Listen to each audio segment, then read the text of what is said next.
नमस्ते बच्चों, कैसे हैं आप? मैं हूं आपकी अंबुजा, सरकारी हाई स्कूल उयंबಳ್ಳಿ ಕನಕಪುರ तहसील रामनगर जिला से आई हूं। ಮಕ್ಕಳೇ ಹೇಗಿದ್ದೀರಾ? ಪಾಠವನ್ನು ಚೆನ್ನಾಗಿ ಕಲಿತಿದ್ದೀರಾ ಅಲ್ವಾ? ಹಾಂ, ಮನೆಯಲ್ಲಿ ಕೂತ್ಕೊಂಡು ಆನ್ಲೈನ್ ಕ್ಲಾಸಸ್ ಮೂಲಕ ನೀವು ಪಾಠವನ್ನು ಕಲಿತಾ ಇದ್ದೀರಾ ಮಕ್ಕಳೇ. ಹಾಗಿದ್ರೆ ಇವತ್ತು ನಾವು ಒಂದು ಹೊಸ ವಿಚಾರದ ಬಗ್ಗೆ ನಾನು ನಿಮಗೆ ಹೇಳಕ್ಕೆ ಬರ್ತಾ ಇದ್ದೇನೆ. ಇದು ಹಳೆಯ ವಿಚಾರನೇ, ಆದರೆ ಹೊಸ ರೂಪದಲ್ಲಿ ನಿಮ್ಮ ಮುಂದೆ ತರ್ತಾ ಇದ್ದೀನಿ ಅಷ್ಟೇ ಮಕ್ಕಳೇ. बच्चों, यहाँ पे मैं कुछ चित्र दिखा रही हूँ, इन्हें पहचानिए. ये कौन है? हाँ, याद आया ना? ये हैं हमारे ಸುಂದರ್ಲಾಲ್ ಬಹುಗುಣಾಜಿ. ಗೊತ್ತಾಯ್ತಲ್ವಾ? ಇವರೇ ನಮ್ಮ ಸುಂದರ್ಲಾಲ್ ಬಹುಗುಣರವರು. ಹಾಗಿದ್ರೆ ಇವರ ಪರಿಚಯ ನಿಮ್ಗೆಲ್ರಿಗೂ ಇದೆಯಾ ಅಲ್ವಾ? ಹಾಂ ಮಕ್ಕಳೇ, ಚಿಪ್ಕೋ ಚಳುವಳಿ ಅಥವಾ ಅಪ್ಪಿಕೋ ಚಳುವಳಿಯ ನೇತಾರರು ಇವರು. ಇವ್ರ ಬಗ್ಗೆ ನಿಮಗೆ ಎಲ್ರಿಗೂ ಗೊತ್ತಿದೆ ಸಾಮಾನ್ಯವಾಗಿ. ಮಕ್ಕಳೇ, ಇವ್ರ ಬಗ್ಗೆ ನಾವು ಸ್ವಲ್ಪ ಮಾಹಿತಿಯನ್ನು ತಿಳ್ಕೊಳ್ಳೋಣ. ಅನೇಕ ಮರಗಳನ್ನು ಬೆಳೆಸಿ ಹಾಗೂ ಮರಗಳನ್ನು ಉಳಿಸುವಂತಹ ಕಾರ್ಯಕ್ರಮದಲ್ಲಿ ಅವರು ತಮ್ಮನ್ನು ತಾವೇ ತೊಡಗಿಸ್ಕೊಂಡಿದ್ದಾರೆ ಮಕ್ಕಳೇ. ಇವರು ಮಾಡಿರುವಂತಹ ಅನೇಕ ಸಮಾಜ ಸೇವೆ ನಿಸ್ವಾರ್ಥ ಭಾವದಿಂದಾಗಿ ನಮ್ಮ ಭಾರತ ಹಾಗೂ ವಿದೇಶದ ಅನೇಕ ಸಂಘ ಸಂಸ್ಥೆಗಳು ಇವರನ್ನು ಗೌರವಿಸಿದ. ಪ್ರಕೃತಿ के बिना हम नहीं जी सकते हैं. इस संसार में कोई भी जीव हो, उसे जीने के लिए प्रमुख रूप से क्या चाहिए? जल, वायु और भोजन. जल, वायु, भोजन. हाँ, ಇವ್ರು ಯಾರು ಹೇಳಿ? ಇವರೇ ಶ್ರೀಮತಿ ಮೇನಕಾ ಗಾಂಧಿಯವರು. ಮೇನಕಾ ಗಾಂಧಿ ಅಂತಂದ್ರೆ ನಮಗೆ ತಿಳಿಯೋದೇನು? ಹಾಂ, ನಮ್ಮ ಪೂರ್ವ ಪ್ರಧಾನಮಂತ್ರಿಗಳಾದಂತಹ ಇಂದಿರಾ ಗಾಂಧಿಯವರ ಸೊಸೆ ಈಕೆ ಮೇನಕಾ ಗಾಂಧಿ. ಇವ್ರ ಬಗ್ಗೆ ನಾವು ಹೇಳಬೇಕು ಅಂತಂದರೆ ಇವರು ಪರಿಸರ ತಜ್ಞೆ, ಜೊತೆಗೆ ಪ್ರಾಣಿಗಳ ಬಗ್ಗೆ ಹೆಚ್ಚು ಕಾಳಜಿ ಇರುವಂತಹ ಇವರು ಒಂದು ಸೊಸೈಟಿಯನ್ನು, ಸಂಸ್ಥೆಯನ್ನು ಸ್ಥಾಪಿಸಿದ್ದಾರೆ. ಯಾವ ಸಂಸ್ಥೆ? ಪೀಪಲ್ ಫಾರ್ ಆನಿಮಲ್ಸ್ ಎಂಬ ಸಂಸ್ಥೆಯನ್ನು ಸ್ಥಾಪಿಸಿ ಅದರ ಮೂಲಕ ಪ್ರಾಣಿಗಳನ್ನು ಅವ್ರು ಏನು ಮಾಡ್ತಿದ್ದಾರೆ? ರಕ್ಷಣೆ ಮಾಡ್ತಾ ಇದ್ದಾರೆ. ಹಾಂ,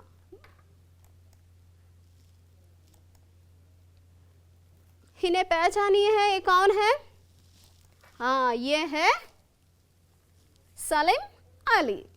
अच्छा, पर्यावरण में क्या क्या देखने को मिलती है हमें? प्राणी, पक्षी सब है ना.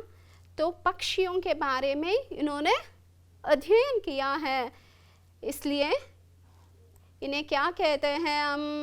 देखिए क्या कहते हैं? भारत के बर्डमैन कहते हैं. ये कौन है? थोड़ा सोचिए, सोचने के लिए मैं वक्त दे रही हूँ आपको. हाँ, ये है, आ गया मेधा पाटकर जी. मेधा पाटकर जी कौन है?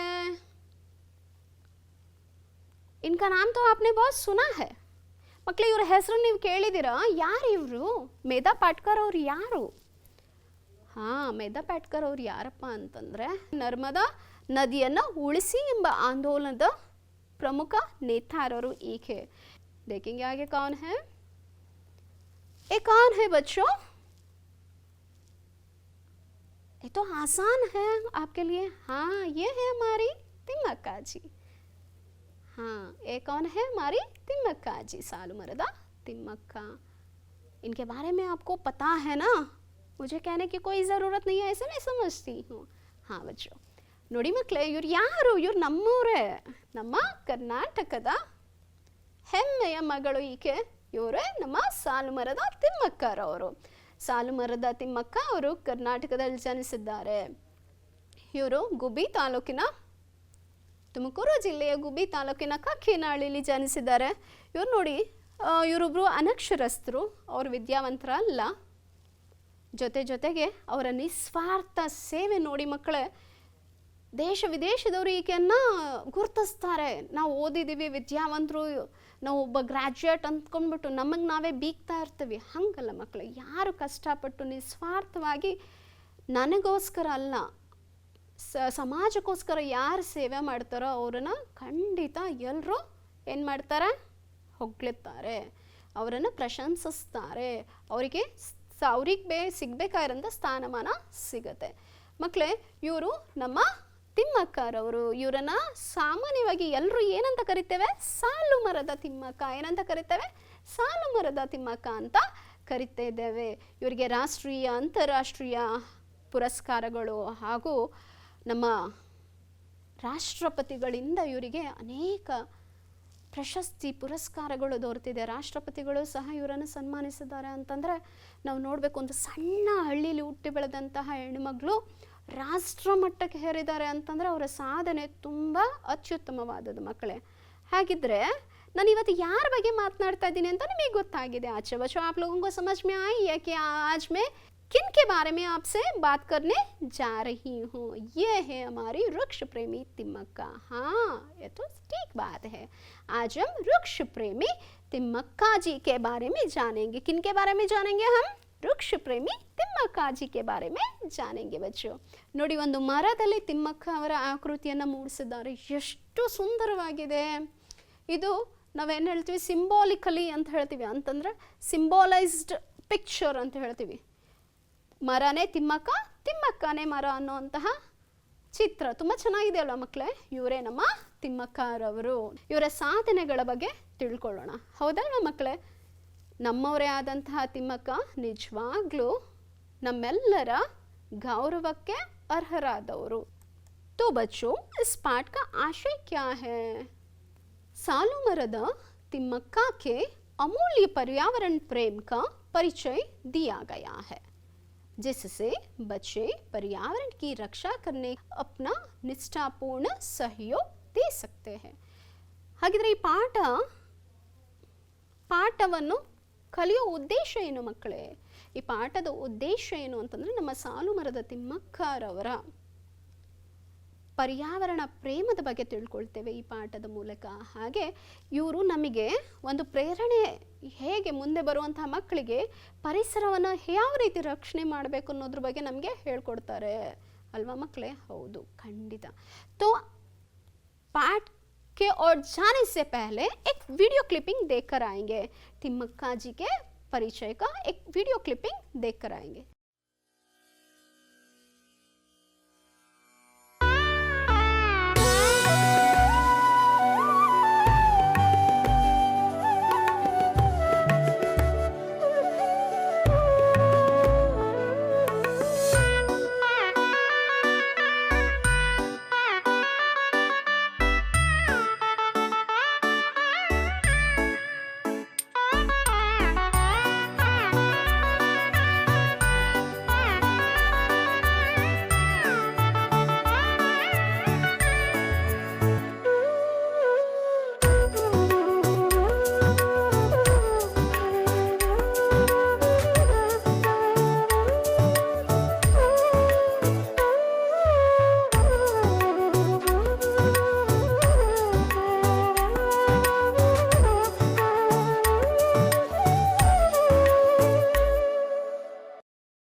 अच्छा बच्चों, कैसे लगा ये वीडियो?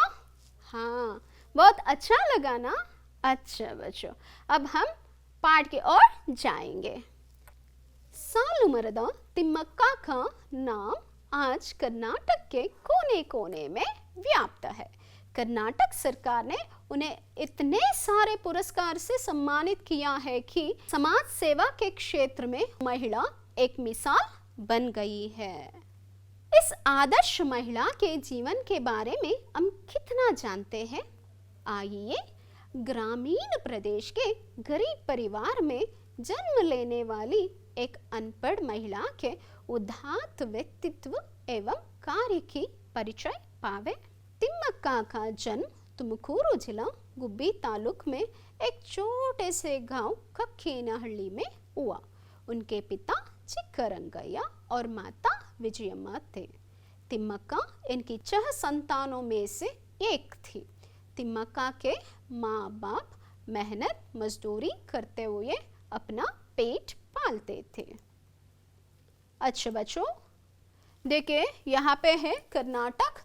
यहाँ पे जो है भारत की नक्शा है. भारत की नक्शा में कर्नाटक है और कर्नाटक में तुमकूरू जिला है. तुमकूरू जिले में गुब्बी है. देखिए बच्चों, गुब्बी तालुक के कक्केनहಳ್ಳಿ में इनका जन्म हुआ. किनका जन्म हुआ था?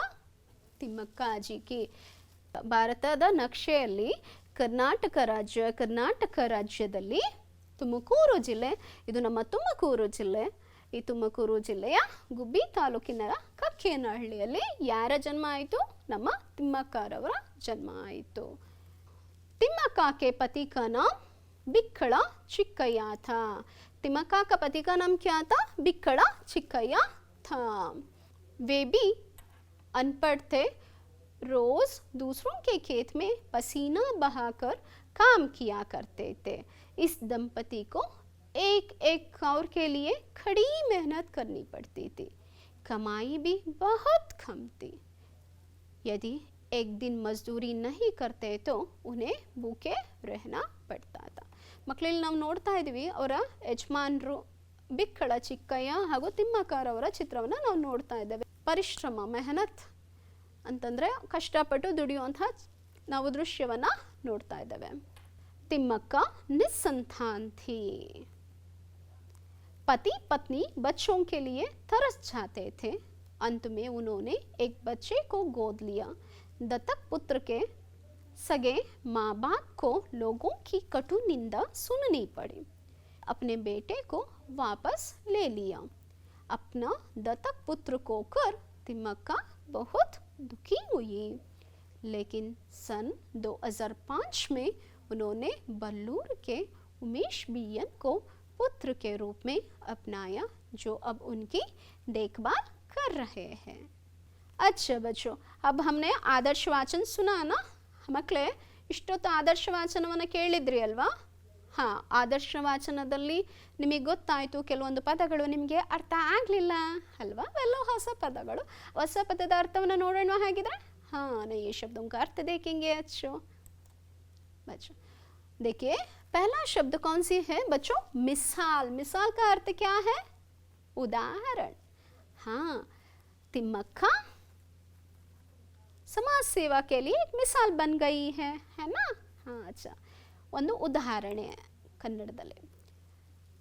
ಮಕ್ಕಳೇ, ಕೌರ್ का अर्थ है निवाला. ಒಂದು ತುತ್ತು ಅನ್ನಕ್ಕೋಸ್ಕರ ಅವ್ರು ಕಷ್ಟಪಡ್ತಾ ಇದ್ರು. मेहनत. मेहनत शब्द का अर्थ क्या है बच्चों? परिश्रम. इंतजाम का अर्थ क्या है? प्रबंध, व्यवस्था करना, है ना बच्चों? हाँ, अगला शब्द कौन सा है? तरसना, तड़पना, बेचैन रहना. राहगीर. राहगीर का अर्थ क्या है बच्चों? राहगीर का अर्थ है पथिक, यात्री ಅಂತಂದರೆ ಓಡಾಡುವಂತಹ ಯಾತ್ರಿಕರು ರಾಹಗೀರ್ ಅಂತಂದರೆ. हाँ, अनपढ़. अनपढ़ का अर्थ क्या है बच्चों? अनपढ़ का विलोम शब्द है पढ़ या पढ़ा लिखा हुआ ಅಂತಂದರೆ ಮಕ್ಕಳೇ, ಅನ್ಪढ़ ಅಂತಂದರೆ ಯಾರಿಗೆ ಓದುವುದಕ್ಕೆ ಬರೆಯುವುದಕ್ಕೆ ಬರದೇ ಇರುವವರನ್ನು ನಾವು ಅನ್ಪढ़ ಅಂತ ಕರಿತೇವೆ. ಹಾಂ, ಅನಕ್ಷರಸ್ಥ. ಮಜ್ದೂರಿ. ಮಜ್ದೂರಿ ಅಂತಂದರೆ ಮಕ್ಕಳೇ ಕೂಲಿ. मेहनत, परिश्रम. निस्संतान का मतलब क्या है? निस्संतान, ಮಕ್ಕಳು ಇಲ್ಲದೆ ಇರುವವರನ್ನ ನಿಸ್ಸಂತಾನ ಅಂತ ಹೇಳ್ತೀವಿ. ದತ್ತಕ್ ಪುತ್ರ ಅಂತಂದರೆ ದತ್ತು ಮಗು ಅಂತ. ಯಾರನ್ನ ನಾವು ಮಕ್ಕಳಿಲ್ಲ ಅಂತಂದರೆ ಏನು ಮಾಡ್ತಾರೆ? ಬೇರೆ ಮಗುವನ್ನು ಪಡ್ಕೊಳ್ತಾರಲ್ಲ, ಆ ಮಗುವನ್ನು ಏನಂತ ಕರೀತಾರೆ? ದತ್ತು ಪುತ್ರ ಅಥವಾ ದತ್ತಕ್ ಪುತ್ರ ಅಂತ ಕರೀತಾರೆ. तकलीफ ಅಂದರೆ ಕಷ್ಟ. तो अब हम पाठ के प्रमुख अंश की ओर जाएंगे. आप लोगों को तिम्मक्का के बारे में तो पता है, थोड़ा पुनरावर्तन करेंगे, कुछ नहीं है बच्चों. हाँ, तिम्मक्का के जन्म कहाँ हुआ था? अभी मैंने बताया था ना उस नक्शे में. ನಾನು ಈಗಷ್ಟೇ ನಿಮಗೆ ತೋರಿಸಿದ್ದೆ. ಭಾರತದ ಭೂಪಟದಲ್ಲಿ ಕರ್ನಾಟಕದಲ್ಲಿ ತುಮಕೂರು ಜಿಲ್ಲೆಯಲ್ಲಿ ಗುಬ್ಬಿ ತಾಲೂಕಿನ ಕಕ್ಕೇನಹಳ್ಳಿಯಲ್ಲಿ ತಿಮ್ಮಕ್ಕರವರ ಜನನ ಆಗುತ್ತೆ ಅಂತ ನಾನು ಹೇಳಿದೆ ಅಲ್ವಾ ಮಕ್ಕಳೇ? ಹಾಂ, देखिए, तिम्मक्का का जन्म तुमकूरू जिला गुब्बी तालुक में एक छोटे से गांव कक्खेनाहಳ್ಳಿ में हुआ. उनके पिता का नाम था चिक्करंगಯ್ಯ और माता विजयम्मा थे. उनके माता पिता कौन थे? चिक्करंगಯ್ಯ और विजयम्मा थे. तिम्मक्का माता पिता के 6 संतानों में एक थी. 6 संतान का मतलब है ಅವರ 6 ಮಕ್ಕಳಲ್ಲಿ ಅವರ ತಂದೆ ತಾಯಿ ಯಾರಪ್ಪ ಅಂತಂದರೆ ಅವರ ತಂದೆ ಹೆಸರು ಚಿಕ್ಕರಂಗಯ್ಯ, ತಾಯಿಯೋ ವಿಜಯಮ್ಮನವರು. ಅವರ 6 ಮಕ್ಕಳಲ್ಲಿ ತಿಮ್ಮಕ್ಕರವರು ಸಹ ಒಬ್ಬರು. ಹಾಗಿದ್ರೆ ಅವರು ಯಾವ ರೀತಿ ಜೀವನವನ್ನು ಸಾಗಿಸ್ತಾ ಇದ್ರು? हाँ, तिम्मक्का के माँ बाप ಮೆಹನತ್ ಮಜ್ದೂರಿ ಕರ್ತೆ ಹುಯೆ ಅಪ್ನೆ ಪೇಟ್ ಪಾಲ್ತೆ ಐತೆ ಅಂತಂದ್ರೆ ಅವರು ಕೂಲಿ ಕೆಲಸವನ್ನ ಮಾಡಿ ಅವ್ರೇನು ಮಾಡ್ತಾ ಇದ್ರು, ಜೀವನವನ್ನ ಸಾಗಿಸ್ತಾ ಇದ್ರು ಅಂತಂದ್ರೆ ಬಡತನದ ಕುಟುಂಬದ ಹಿನ್ನೆಲೆಯಿಂದ ಬಂದಂಥವ್ರು ನಮ್ಮ ತಿಮ್ಮಕ್ಕರವರು. ಅರ್ಥ ಆಯ್ತಾ ಮಕ್ಕಳೇ? ಅವರ ಜನ್ಮ ಎಲ್ಲಾಯಿತು? ನಮ್ಮ ಕರ್ನಾಟಕ ರಾಜ್ಯದ ತುಮಕೂರು ಜಿಲ್ಲೆಯ ಗುಬ್ಬಿ ತಾಲೂಕಿನ ಕಕ್ಕೇನಹಳ್ಳಿಯಲ್ಲಿ ಅವರ ಜನ್ಮ ಆಗುತ್ತೆ. ಅವರ ತಂದೆ ತಾಯಿ ಯಾರು ಮತ್ತೆ ಅಂತ ನಾವು ತಿಳ್ಕೊಂಡ್ವಿ.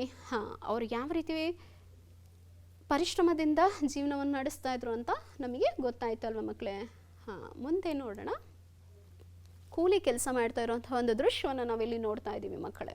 ಬಿಕ್ಕಲ ಚಿಕ್ಕಯ್ಯ ಜಿ ಸೆ ಉನ್ಕಿ ಶಾದಿ ಹುಯಿ ವೇ ಬಿ ಅನ್ಪढ़ ಥೆ. ಮಕ್ಕಳೇ, ಬಿಕ್ಕಳ ಚಿಕ್ಕಯ್ಯರೊಂದಿಗೆ ಅವರ ವಿವಾಹ ಆಗತ್ತೆ. ಅವರು ಸಹ ಅನಕ್ಷರಸ್ಥರಾಗಿದ್ರು. ರೋಜ್ ದೂಸರೋं के खेत में ಪಸೀನಾ ಬಹಾಕರ್ ಕಾಮ್ ಕರ್ತೈತೆ. ಪ್ರತಿದಿನ ಬೇರೆಯವರ ಹೊಲಗದ್ದೆಗಳಲ್ಲಿ ಹೋಗಿ ಬೆವರು ಸುರಿಸಿ ಕಷ್ಟಪಟ್ಟು ಕೆಲಸ ಮಾಡಿದ್ರು. ನೋಡಿ ಅಲ್ಲಿ ದೃಶ್ಯವನ್ನು ನಾವು ನೋಡ್ತಾ ಇದ್ವಿ. ಗ್ರಾಮೀಣ ಪ್ರದೇಶದ ಮಕ್ಕಳಿಗೆ ನಿಮ್ಗೆಲ್ರಿಗೂ ಗೊತ್ತಿದೆ, ಹೊಲಗದ್ದೆಗಳಲ್ಲಿ ಕೆಲಸ ಮಾಡೋದು ಎಷ್ಟು ಕಷ್ಟ ಅಂತ ನಿಮ್ಗೆಲ್ರಿಗೂ ಗೊತ್ತಿದೆ ಅಲ್ವಾ ಮಕ್ಕಳೇ? ಹಾಗೆ ಇವರು ಸಹ ಗ್ರಾಮೀಣ ಪ್ರದೇಶದಿಂದ ಬಂದಿರೋದ್ರಿಂದ ಕಷ್ಟಪಟ್ಟು ಕೆಲಸ ಮಾಡಿ ಅವರ ಜೀವನವನ್ನು ನಿರ್ವಹಿಸ್ತಾ ಇದ್ರು. इस दंपति को एक और के लिए बड़ी ಮೆಹನತ್ ಕರ್ನಿ ಪಡ್ತೈತಿ ಅಂತಂದ್ರೆ ಒಂದೊತ್ತು ಊಟ ತಿನ್ಬೇಕಾದ್ರೂ, ಒಂದು ತುತ್ತು ಅನ್ನವನ್ನು ತಿನ್ನಬೇಕಾದ್ರೂ ಅವ್ರು ಕಷ್ಟಪಟ್ಟು ಕೆಲಸ ಮಾಡಬೇಕಿತ್ತು ಮಕ್ಕಳೇ. ಏಕ್ ದಿನ್ मजदूरी नहीं करते तो उन्हें भूखे रहना पड़ता था. भूखे का अर्थ क्या है बच्चों? ಹಸಿವು. ಒಂದು ದಿನ ಅವ್ರು ಕೂಲಿ ಮಾಡಲಿಲ್ಲ ಅಂತಂದ್ರೆ ಅವ್ರು ಹೇಗೆ ಮಲ್ಕೊಳ್ಬೇಕಿತ್ತು? ಹಸ್ಕೊಂಡೇ ಮಲ್ಕೊಳ್ಬೇಕಿತ್ತು. ಯಾಕಂತಂದ್ರೆ ಬೇರೆಯವ್ರ ಹತ್ರ ಕೇಳೋಕೆ ಆಗಲ್ಲ ಅಲ್ವಾ? ಮಕ್ಕಳೇ, ತಿಮ್ಮಕ್ಕ ನಿಸ್ಸಂತಾಂತಿ. ಮಕ್ಕಳೇ, ತಿಮ್ಮಕ್ಕ ಅವರಿಗೆ ಮಕ್ಕಳಿರಲಿಲ್ಲ. पति पत्नी बच्चों के लिए तरस जाते थे. उन्होंने एक बच्चे को गोद लिया. दत्तक पुत्र के सगे माँ बाप को लोगों की कटु निंदा सुननी पड़ी. उन्होंने अपने बेटे को वापस ले लिया. तिम्मक्का निस्संतान होने के कारण उन्होंने दूसरे एक बच्चे को गोद ले लिया. मगर क्या हुआ? लोगों की बात सुनकर जो बेटे दिया था ना, उन्होंने वापस ले लिया. ये तो बहुत दुखद बात है ना. अपना दत्तक पुत्र को खोकर तिम्मक्का को बहुत दुख हुआ. ಮಕ್ಕಳೇ ನೋಡಿ, ಮಕ್ಕಳಿಲ್ಲ ಅನ್ನೋದು ಒಂದು ದುಃಖದ ವಿಚಾರ. ಆದರೆ ಇನ್ನೊಂದೇನಪ್ಪ ಅಂತಂದರೆ, ಬೇರೆ ಯಾರ ಹತ್ರ ಆದರೂ ಮಗುವನ್ನು ತಗೊಂಡು ಅದನ್ನು ಸಾಕ್ತಾ ಇರ್ತೀವಿ. ಸಾಕ್ತಾ ಇದ್ದಾಗ ಆ ಮಗು ಮತ್ತೆ ಅದರ ತಂದೆ ತಾಯಿಗಳು ಆ ಮಗುನ ವಾಪಸ್ ಪಡ್ಕೊಂಡು ಹೋದರೆ ಎಷ್ಟು ನೋವಾಗತ್ತಲ್ಲ, ಹೌದಲ್ವಾ? ಹಾಗೆ ತಿಮ್ಮಕ್ಕರವರು ಒಂದು ಮಗುವನ್ನು ದತ್ತು ತಗೊಳ್ತಾರೆ. ಆದರೆ ಆ ಮಗುವಿನ ತಂದೆ ತಾಯಿಗಳು ಊರಿನ ಜನರ ಮಾತನ್ನು ಕೇಳಿ ಏನು ಮಾಡ್ತಾರೆ, ಆ ಮಗುನ ಮತ್ತೆ ವಾಪಸ್ ತಗೊಳ್ತಾರೆ. ಇದರಿಂದ ತಿಮ್ಮಕ್ಕ ದಂಪತಿಗಳಿಗೆ ಬಹಳ ದುಃಖ ಆಗುತ್ತೆ. ತಡೆಯೋಕ್ಕೆ ಆಗಲ್ಲ, ಅಷ್ಟು ದುಃಖ ಆಗುತ್ತೆ ಅಲ್ವಾ?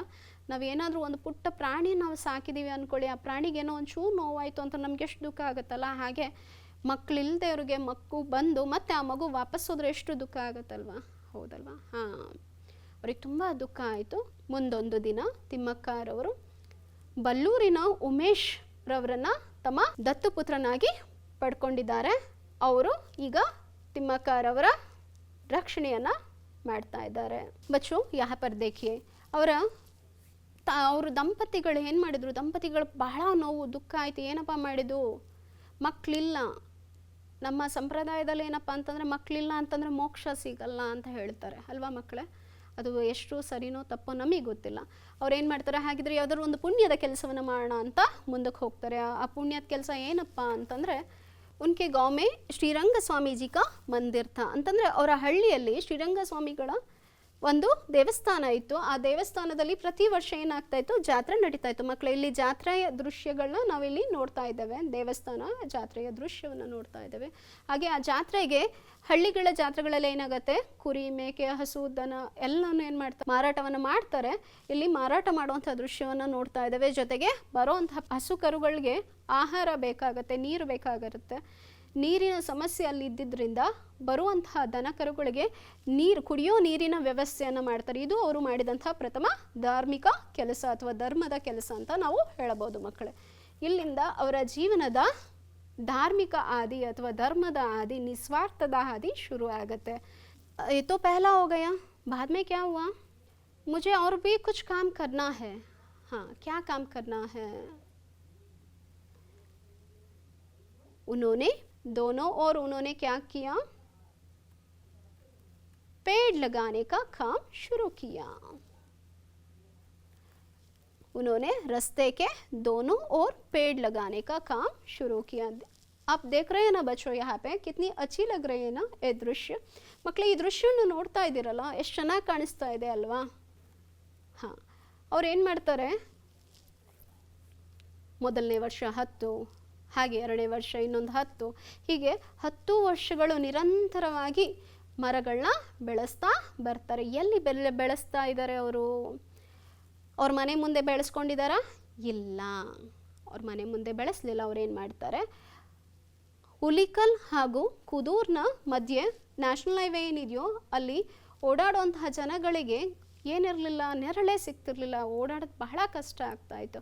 ಅವ್ರೇನು ಮಾಡಿದರು, ಹುಲಿಕಲ್ ಹಾಗೂ ಕುದೂರ್ ಮಧ್ಯದಲ್ಲಿ 4 ಕಿಲೋಮೀಟರ್ಗಳ ರಸ್ತೆಯಲ್ಲಿ ಏನು ಮಾಡಿದ್ದಾರೆ, ಅವರು ಮರಗಳನ್ನ ನೆಟ್ಟು ಅದನ್ನು ಪಾಲನೆ ಪೋಷಣೆ ಮಾಡಿದ್ದಾರೆ. ಮಕ್ಕಳೇ, ಇದು ಅವರ ನಿಸ್ವಾರ್ಥ ಸೇವೆ, ಪರಿಸರ ಪ್ರೇಮವನ್ನು ಗುರುತಿಸ್ತಾ ಇದೆ. ಮಕ್ಕಳಿಲ್ಲ ಎಂಬ ಕಾರಣದಿಂದಾಗಿ ಅವರೇನು ಮಾಡಿದ್ರು, ಈ ಮರಗಳನ್ನು ನೆಟ್ಟು ಅದನ್ನು ತಮ್ಮ ಮಕ್ಕಳು ಅಂತ ಅವರು ಪೋಷಣೆ ಮಾಡಿದ್ದಾರೆ. ಇವತ್ತು ನಾವು ನೋಡ್ತೀವಿ, ಹುಲಿಕಲ್ಲಿಂದ ಕುದೂರವರಿಗೆ ಎಲ್ಲಿ ನೋಡಿದ್ರೂ ಹಚ್ಚ ಹಸುರಿನಿಂದ ನಮ್ಮ ಕಣ್ಣು ಮನಸ್ಸು ತುಂಬಿ ತುಳ್ಕಾಡತ್ತೆ. ಇದಕ್ಕೆ ಮೂಲ ಕಾರಣ ಈ ತಿಮ್ಮಕ್ಕ ದಂಪತಿಗಳು. अभी मैंने आपसे कहा था पहले 10, दूसरे साल 15 और तीसरे साल 90, इस तरह एक के बाद एक के उन्होंने पेड़ लगाए और उस वातावरण को ही उन्होंने हरा भरा बना दिया। पेड़ लगा के अनेक प्रकार के जीव जंतुओं को आश्रय ताण बना दिया। ಅಬ್ದುಲ್ ಕಲಾಂ ಅವರು ಹೇಳ್ತಾರೆ, ನಾನು ಒಂದು ಅಳಿಲನ್ನು ಸಾಕಿದೆ, ಏನು ಮಾಡ್ತು, ಅದು ಓಡೋಟಾಯಿತು. ಒಂದು ಗಿಳಿಯನ್ನು ಸಾಕಿದೆ, ಅದು ಓಡೋಟಾಯಿತು. ನಾನು ಒಂದು ಗಿಡವನ್ನು ನೆಟ್ಟೆ, ಗಿಡ ಬೆಳೆದು ದೊಡ್ಡದಾಯಿತು, ಓಡೋದಂಥ ಅಳಿಲು ಗಿಳಿ 2 ವಾಪಸ್ ಬಂತು. ಇದರಿಂದ ನಮಗೇನು ಗೊತ್ತಾಗ್ತಿದೆ, ಪರಿಸರ ಸಂರಕ್ಷಣೆ ನಮ್ಮೆಲ್ಲರ ಹೊಣೆ ಅಂತ ಗೊತ್ತಾಗ್ತಿದೆ. किसी बीच तिम्मक्का के जीवन की मुसीबत की घड़ियाँ शुरू हुई। कैसी मुश्किल उनके जीवन में आया, आगे देखेंगे। अच्छा बच्चों, ಮಕ್ಕಳೇ, ಇಲ್ಲಿವರೆಗೂ ನಾವು ನೋಡಿದ್ದೀವಿ ಅಲ್ವಾ, ಅವರು ಗಿಡವನ್ನು ನೆಟ್ಟರು ಅಂತ. ಇಷ್ಟರೊಳಗೆ ಅವರ ಜೀವನದಲ್ಲಿ ಒಂದು ದೊಡ್ಡ ದುಃಖ ಅವರನ್ನು ಆವರಿಸುತ್ತೆ. ಅದು ಏನು, ಅದನ್ನು ಮುಂದಿನ ತರಗತಿಯಲ್ಲಿ ನೋಡೋಣವಾ? ಮಕ್ಕಳೇ, ಅಭ್ಯಾಸದ ಪ್ರಶ್ನೆಗಳನ್ನ ನೋಡ್ಕೊಳ್ಳಿ. ಈ ಪ್ರಶ್ನೆಗಳನ್ನ ಬರೆದುಕೊಳ್ಳಿ. ಈ ಪ್ರಶ್ನೆ ಉತ್ತರಗಳನ್ನ ಬರ್ಕೊಂಡು ಆಮೇಲೆ ನಿಮಗೆ ಕೊಡುವಂತಹ ಗೃಹ ಕಾರ್ಯವನ್ನು ನಿಮ್ಮ ಅಧ್ಯಾಪಕರಿಗೆ ತೋರಿಸ್ಬೇಕು ಅಂತ. हाँ, पहला प्रश्न कौन सा है, गुब्बी तहसील किस जिले में स्थित है? गुब्बी तहसील किस जिले में स्थित है? हाँ, बताइए। गुब्बी तहसील तुमकुरू जिला में स्थित है। आपने ठीक कहा, शाबाश। तिम्मक्का के माँ बाप अपना पेट कैसे पालते थे, बताइए बच्चों। हाँ, आपने ठीक कहा, तिम्मक्का के माँ बाप मेहनत मजदूरी करते हुए अपना पेट पालते थे। तीसरा प्रश्न कौन सा है, तिम्मक्का ने बरगद के डालों को कैसे पाला पोसा? तिम्मक्का ने बरगद के डालों को अपने बच्चों की तरह प्रेम से पाला पोसा। ठीक बात है, आपने सही कहा। अच्छा बच्चों, अब 2 या 3 वाक्यों के उत्तर की ओर हम जाएंगे। तिम्मक्का दंपति किस प्रकार के धर्म कार्य में लग गए? कौन से कार्य में उन्होंने लगा? तिम्मक्का और चिक्कैया दोनों ने निश्चय किया कि अपने आप को किसी धर्म कार्य में लगा ले। उनके गांव के पास ही श्री रंग स्वामी का मंदिर था, जहाँ हर साल मेला लगता था। वहाँ आने वाले जानवरों के लिए पीने के पानी का इंतजाम किया। सही कहा आपने, शाबाश बच्चों, लिख लीजिए।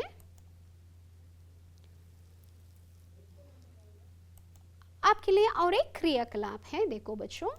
एक कौन सा शब्द है, हिम्मत, पानी, पेड़, पक्षी, महिला। इनका पर्यायवाची शब्द आपको बताना है. पर्यायवाची ಶಬ್ದ का अर्थ है ಸಮಾನಾರ್ಥಕ ಶಬ್ದ. ಮಕ್ಕಳೇ ಸಮಾನಾರ್ಥಕ ಶಬ್ದಗಳನ್ನ ನೀವು ಹೇಳಬೇಕು, ಬೇಗ ಬೇಗ ಹೇಳಬೇಕು.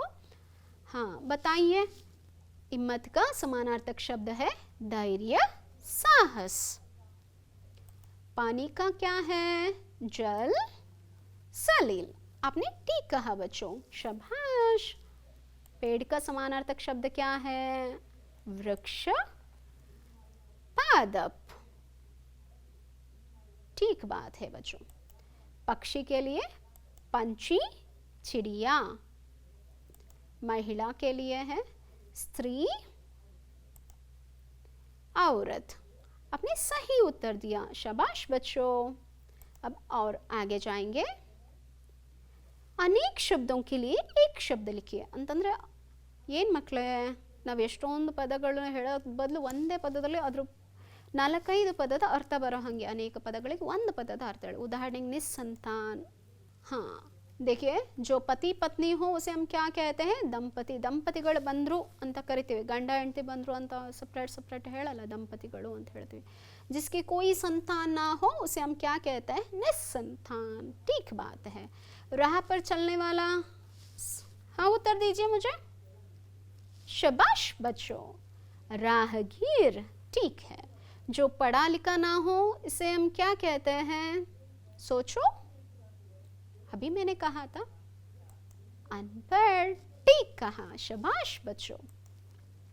अब आपका काम है, गृह कार्य दे रही हूँ, उसे आपको लिखकर अपने अध्यापक या अध्यापिका को दिखाना है। हाँ देखिए, अनुवाद करना है, ಕನ್ನಡ या अंग्रेजी में अनुवाद कीजिए. ಮಕ್ಕಳೇ, ನಾನು ನಿಮಗೆ ಹೋಮ್ವರ್ಕ್ ಕೊಡ್ತಾ ಇದ್ದೇನೆ, ಗೃಹ ಕಾರ್ಯವನ್ನು ಕೊಡ್ತಾ ಇದ್ದೇನೆ. ನಿಮ್ಮ ಅಧ್ಯಾಪಕರಿಗೆ ಅದನ್ನು ತೋರಿಸ್ಬೇಕು. ಕನ್ನಡ ಅಥವಾ ಇಂಗ್ಲೀಷ್ನಲ್ಲಿ ಏನು ಮಾಡಬೇಕು? ನೀವು ಅನುವಾದ ಮಾಡಬೇಕು.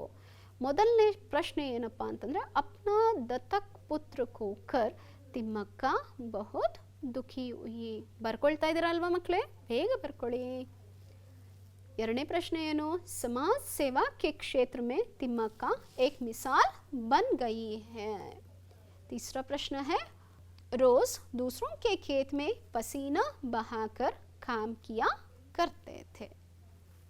चौथा प्रश्न है, तिम्मक्का ने रास्ते के दोनों ओर पेड़ लगाने, सींचने, बढ़ाने की बात सोची. हाँ बच्चों, बाकी जो पाठ है उसे हम अगले कक्षा में देखेंगे. हाँ